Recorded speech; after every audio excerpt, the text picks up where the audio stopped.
let me give a little backstory on me and Onision. I have no ties to him. I have no connections to him. I don't care to ever know him. When I met Onision, it was online on YouTube, and I was in high school. This was back in like 2013 or 14, and I was watching one of his videos in my class. I had randomly stumbled upon his videos, and I was really interested in them. A lot of his earlier videos were talking about religion, and I am and was very much Christian. And today I am no longer that, and I thank Onision for it, because I was always confused. I'm sure a lot of people can relate. And topics like these, they're very touchy to go on, and Onision back in the day was very good at touching on it and making a lot of valid points that a lot of people that believe in Christian but have some doubts, they make. It's like, let's just be real in this video, you know? There's a lot of stuff that he made that gave me a good, like, made me go like, wow, I don't know how to answer that, and no one else ever wants to answer that for me. So he didn't make me go full atheist, but he did make me agnostic. And religion is a great part of almost everyone's lives, whether you believe in it or not. And I feel like it was just really important that he did that for me. I'm not defending him. I'm not saying that's a good thing and a bad thing. Well, you changed your religion, so you love manipulators, and like, don't make it deeper than what it is, guys. We're just starting the video. I'm just being in the context of how I met Onision. Okay. Chill. Hold your allegations of me to the end of the video.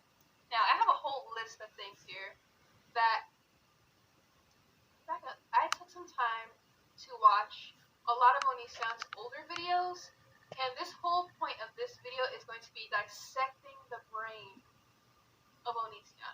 It's not to justify anything that he's done, another disclaimer. It's only dissecting the brain of the manipulator. Okay, let's call it that. Now, the first thing that I decided to write down was the things that I find interesting. I won't call them positives or anything. We'll call them interesting about Onision. The first thing is extremely articulated thoughts on controversial topics. I feel like this is almost his brand. It's something that made him into what he was. It's no secret that Onision was never truly, I want to say, liked in terms of the general public, because he did not agree on things that everyone else agreed on. He always did things that were very weird, very different, very controversial, and I like that. And that's the whole reason people go to YouTube, I feel like, sometimes, is because there's people with different opinions, and it was perfectly fine for him to have a different opinion, and I liked his opinions that he gave. I thought that they were true, I thought they were honest, I thought that it was not what you learn in school. Like, that's what Onision's videos were. It was what you didn't learn in school. And the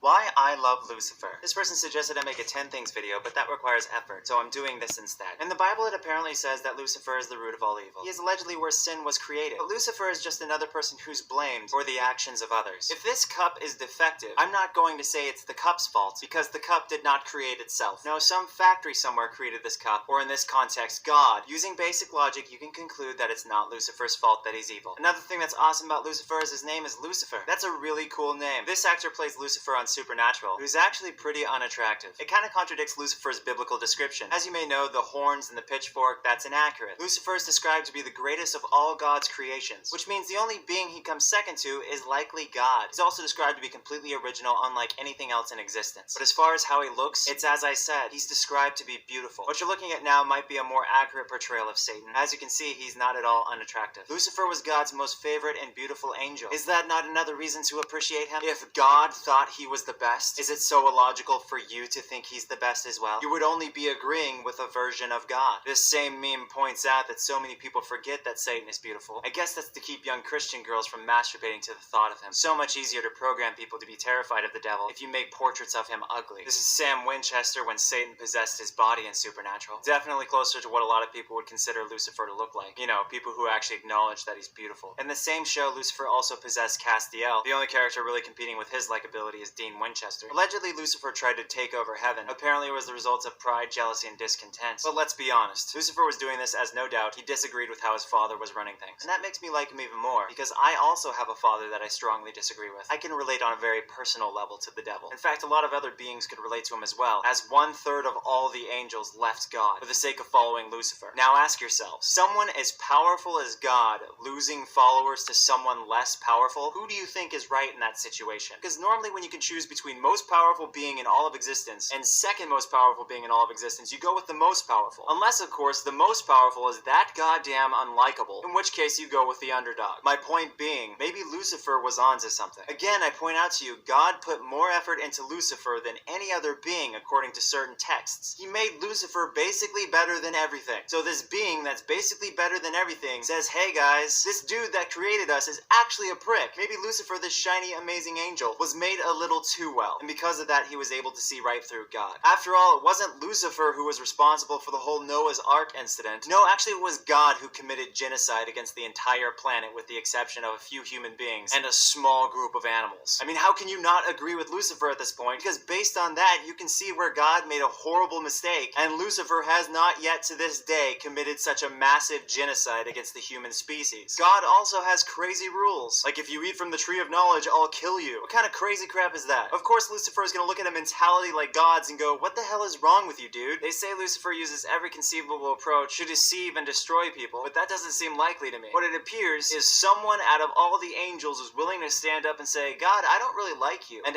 as a result, of course, God did everything he could to slander this angel, to make himself look good, and this angel look like crap, all for the sake of continuing to maintain his following and have human beings like you and me worship him. I mean, what happened when Lucifer disagreed with him? That's right, he got kicked out of heaven. Just like when you disagree with a crappy parent, they'll kick you out of their house. And what does God plan to do to Lucifer, this son that he allegedly loves so much? Well, he plans to burn the devil alive. That doesn't sound like a compassionate, kind God. That sounds like a monster who would set his own son on fire. If at this point you don't understand why someone would be on the devil's side over God's side, well, there's probably no dooming you. I would say saving you, but considering the context, gosh, all I can really tell you is that if you go to heaven, you better watch your mouth, because God has no problem with kicking people out, despite how much he says he loves them. Yeah, no, God just seems like another dictator. My way or the highway. That doesn't sound like any heaven I want to be a part of.